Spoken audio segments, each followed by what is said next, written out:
ഭദ്രേ നാരായണ. എല്ലാവർക്കും പുതിയൊരു വീഡിയോയിലേക്ക് സ്വാഗതം. നമ്മൾ പലരും നേരിടുന്ന ഒരു പ്രധാന പ്രശ്നമാണ് എത്ര പഠിച്ചാലും പരീക്ഷാ സമയത്ത് അത് മറന്നു പോകുന്നു എന്നത്. മനസ്സിനെ ഒന്ന് ഏകാഗ്രമാക്കാൻ കഴിഞ്ഞാൽ ഈ പ്രശ്നം നമുക്ക് എളുപ്പത്തിൽ പരിഹരിക്കാം. നമ്മുടെ പുരാതനമായ ഹൈന്ദവ ആചാരങ്ങളിലും യോഗശാസ്ത്രങ്ങളിലും ഇതിനായി ലളിതമായ പല വഴികളുണ്ട്. ഇന്ന് നമ്മൾ നോക്കുന്നത് പഠനവും ഓർമ്മശക്തിയും വർദ്ധിപ്പിക്കാൻ സഹായിക്കുന്ന 5 ആത്മീയ കാര്യങ്ങളെ പറ്റിയിട്ടാണ്. 1.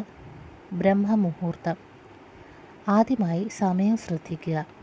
സൂര്യോദയത്തിന് മുൻപുള്ള ബ്രഹ്മമുഹൂർത്തം, അതായത് ഏകദേശം ഒരു 4:30 മണിക്ക് പുലർച്ചെ പഠനത്തിന് ഏറ്റവും അനുയോജ്യമാണ്.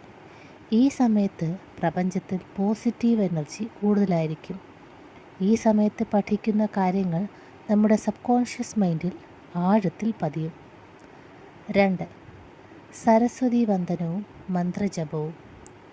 വിദ്യയുടെ ദേവതയായ സരസ്വതി ദേവിയെ ധ്യാനിക്കുന്നത് മനസ്സിന് തെളിച്ചം നൽകും. പഠിക്കാനിരിക്കുന്നതിന് മുൻപ് ഈ ലളിതമായ മന്ത്രം 9 തവണ ചൊല്ലുക. ഓം ഐം സരസ്വതിയൈ നമഃ. അതുപോലെ ബുദ്ധിശക്തി വർദ്ധിപ്പിക്കാൻ ഗായത്രി മന്ത്രം ജപിക്കുന്നതും വളരെ ഉത്തമമാണ്. അടുത്തത് ത്രാടകം, ഏകാഗ്രതയ്ക്കുള്ള വഴി. പഠിക്കുമ്പോൾ ശ്രദ്ധ മാറുന്നുണ്ടോ? എങ്കിൽ ത്രാടകം പരീക്ഷിക്കൂ. ഒരു നിലവിളക്ക് കൊളുത്തിവെച്ച് അതിൻ്റെ നാളത്തിലേക്ക് കുറച്ചു നേരം നോക്കിയിരിക്കുക. ഇത് നിങ്ങളുടെ കണ്ണുകൾക്കും മനസ്സിനും കൂടുതൽ ഏകാഗ്രത നൽകും. ഇത് ആത്മീയമായ നമ്മുടെ ആജ്ഞാചക്രത്തെ ഉണർത്താൻ സഹായിക്കും. അടുത്തതാണ് സാത്വികമായ ആഹാരം. നമ്മൾ കഴിക്കുന്ന ആഹാരത്തിന് നമ്മുടെ ചിന്താഗതിയുമായി വലിയ ബന്ധമുണ്ട്. പഠിക്കുന്ന സമയത്ത് അമിതമായ എണ്ണമയമുള്ളതോ മസാലയുള്ളതോ ആയ ഭക്ഷണങ്ങൾ ഒഴിവാക്കുക. ഇത് മടിയും ഉറക്കവും ഉണ്ടാക്കും. പകരം പഴങ്ങളും പച്ചക്കറികളും ഉൾപ്പെട്ട സാത്വിക ആഹാരം ശീലമാക്കുക. അടുത്തത് വിദ്യയെ ആദരിക്കുക.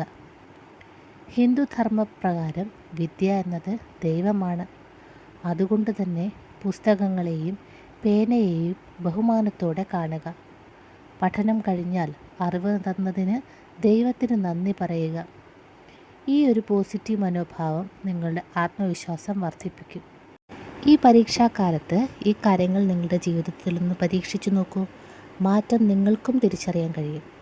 അങ്ങനെ തിരിച്ചറിയുന്നുണ്ടെങ്കിൽ തീർച്ചയായിട്ടും താഴെ വന്ന് കമൻറ്റ് ചെയ്യുക. ഈ വീഡിയോ ഉപകാരപ്പെട്ടെങ്കിൽ കൂട്ടുകാർക്കും ഷെയർ ചെയ്യുക. ഇതുപോലെയുള്ള കൂടുതൽ അറിവുകൾക്കായി ഈ ചാനൽ സബ്സ്ക്രൈബ് ചെയ്യുക. നന്ദി.